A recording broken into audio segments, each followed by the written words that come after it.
Hi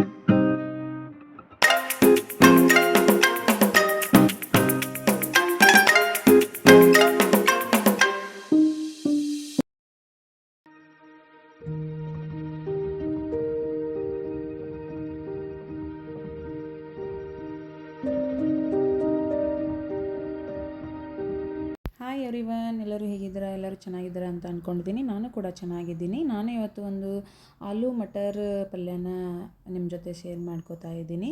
ನಾನು ಯಾವ ರೀತಿ ನಮ್ಮ ಮನೆಯಲ್ಲಿ ಈ ಪಲ್ಯನ ಮಾಡ್ತೀನಿ ಅಂತ ತೋರಿಸ್ತಾ ಇದ್ದೀನಿ. ಬನ್ನಿ, ಆಲೂಗಡ್ಡೆನ ಬೇಯಿಸ್ಕೊಂಡು ಇಟ್ಕೊಂಡಿದ್ದೀನಿ. ಹಾಗೆ ಮಟರ್ ಕೂಡ ಇದೆ, ಈರುಳ್ಳಿ, ಹಸಿಮೆಣಸಿನ್ಕಾಯಿ, ಕರಿಬೇವು, ಶುಂಠಿ, ಬೆಳ್ಳುಳ್ಳಿ ಇದೆ. ಯಾವ ರೀತಿ ನಾರ್ಮಲ್ಲಾಗಿ ನಾವು ಪಲ್ಯನ ಮಾಡ್ತೀವಲ್ಲ ಅದೇ ರೀತಿಯೇ ಪಲ್ಯ ಮಾಡೋದು. ಬಟ್ ಇಲ್ಲಿ ಮಟರ್ ಸೇರಿಸ್ತಾ ಇದ್ದೀನಿ, ಅದೇ ಒಂದು ವಿಶೇಷ. ನೋಡಿ, ನಾನು ಈಗ ಫಸ್ಟು ಜೀರಿಗೆ, ಸಾಸಿವೆ ಎಲ್ಲ ಹಾಕ್ಕೊಂಡು ಆಮೇಲೆ ಉದ್ದಿನಬೇಳೆ ಸೇರಿಸ್ಕೊತಾ ಇದ್ದೀನಿ.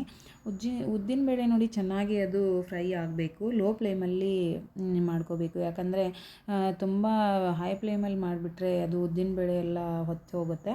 ಆಮೇಲೆ ಕರಿಬೇವಿನ ಸೊಪ್ಪು ಹಾಕ್ಕೊಂಡು ಚೆನ್ನಾಗಿ ಬಾಡಿಸ್ಕೊಂಡು ಅದನ್ನು ಫ್ರೈ ಮಾಡ್ಕೋಬೇಕು.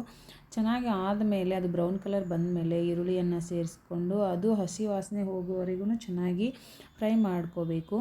ಆಮೇಲೆ ಹಸಿಮೆಣಸಿಕಾಯಿ, ಈಗ ನಾವು ಪೊಟ್ಯಾಟೊ ಪಲ್ಯನ ನಾರ್ಮಲಾಗಿ ಯಾವ ರೀತಿ ಒಗ್ಗರಣೆ ಹಾಕ್ತೀವಲ್ಲ ಅದೇ ರೀತಿಯೇ ಮಾಡ್ತಾಯಿದ್ದೀನಿ ನಾನು ಇಲ್ಲೂ ಕೂಡ.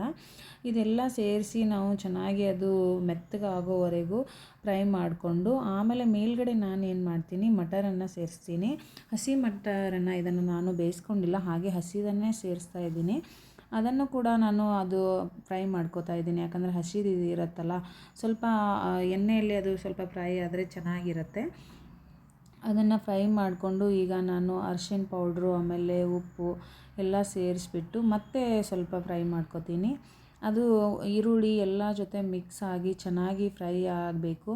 ಆಮೇಲೆ ಇದೆಲ್ಲ ಫ್ರೈ ಆದಮೇಲೆ ಚೆನ್ನಾಗಿರುತ್ತೆ. ಆಮೇಲೆ ನಾನು ಕುದಿಸಿದಂಥ ಈಗ ಬಾಯ್ಲ್ ಮಾಡಿದಂಥ ಪೊಟ್ಯಾಟೊನೂ ಕೂಡ ಈಗ ಸೇರಿಸ್ತೀನಿ. ನೋಡಿ, ಸೇರಿಸ್ಬಿಟ್ಟು ಚೆನ್ನಾಗಿ ಮಿಕ್ಸ್ ಮಾಡಿ ತುಂಬ ಚೆನ್ನಾಗಿರುತ್ತೆ ಇದು. ಪುರಿಗಾಗಿರ್ಬೋದು, ಹಾಗೆ ಚಪಾತಿ, ಆಮೇಲೆ ದೋಸೆ ಎಲ್ಲದ್ರ ಜೊತೆನೂ ಕಾಂಬಿನೇಷನ್ ತುಂಬ ಚೆನ್ನಾಗಿರುತ್ತೆ. ಮಕ್ಕಳಂತೂ ಹಾಗೇ ತಿಂತಾರೆ, ಬೇರೆ ಅದ್ರ ಜೊತೆನೂ ತಿಂದೇ ಹಾಗೆ ಈ ರೆಸಿಪಿ, ಈ ಪಲ್ಯನ ಹಾಗೇ ತಿಂತಾರೆ.